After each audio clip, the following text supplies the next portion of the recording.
This is our team, Young Pineapple. Throughout our time working together as a team, we have learned a lot about where each member is from.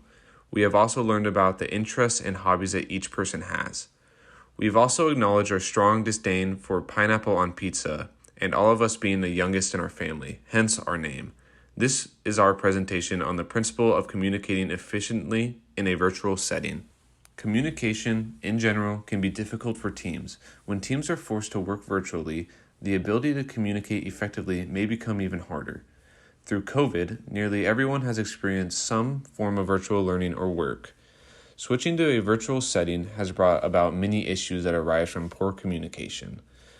What we've chosen to discuss to illuminate problems stemming from poor virtual communication is our team's experience with online learning during the pandemic. In our opinion, a class is a team. The professor is the coach and the students are the players. In an online setting for learning, everyone can admit that at some point they muted their mic and cameras to focus on something other than what was being taught. As a result, many students or team lacked engagement. So when the professor asked questions regarding the material, the students remained quiet. The lack of engagement by students leads to poor discussion and, in turn, poor communication.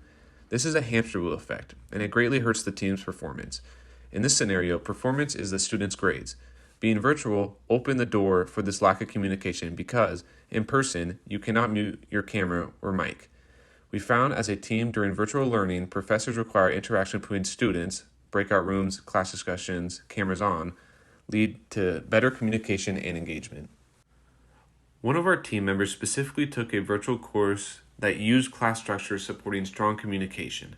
This class was on Tuesday and Thursdays, but on Tuesdays of each week, students were required to watch a recorded lecture. The class on Thursday was a live Zoom meeting where every student was required to have their camera on. The whole Thursday class was dedicated to the discussion of material covered in the recorded lecture. Each student was required to contribute and engage with this class.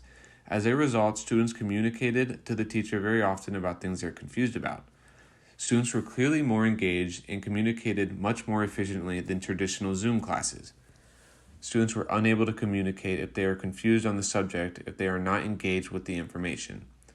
This was a good example on how to encourage strong communication in a virtual setting. Through discussion with our team and our personal experiences, we have developed recommendations to support effective communication in a virtual setting. The first recommendation we have is to establish clear guidelines and etiquette when it comes to team meetings virtually. This would mean communicating at the beginning expectations of each member. This would include requiring cameras to be on, having a professional appearance, and being in a conductive work environment.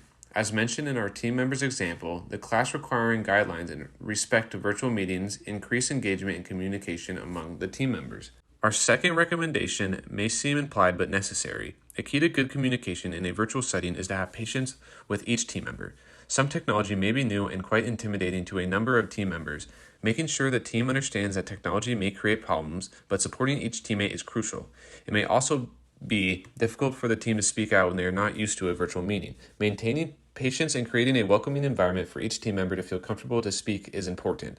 A teammate who feels supported and comfortable will most likely communicate more effectively. Overall, effective communication can be very difficult to create in teams. Adding a virtual barrier does not make it any easier. As a result, extra steps may be needed to ensure team communication is adequate. In the end, teams want to succeed and communication is key to success. Virtual work and learning may be here to stay, so learning to adapt permanently is very likely.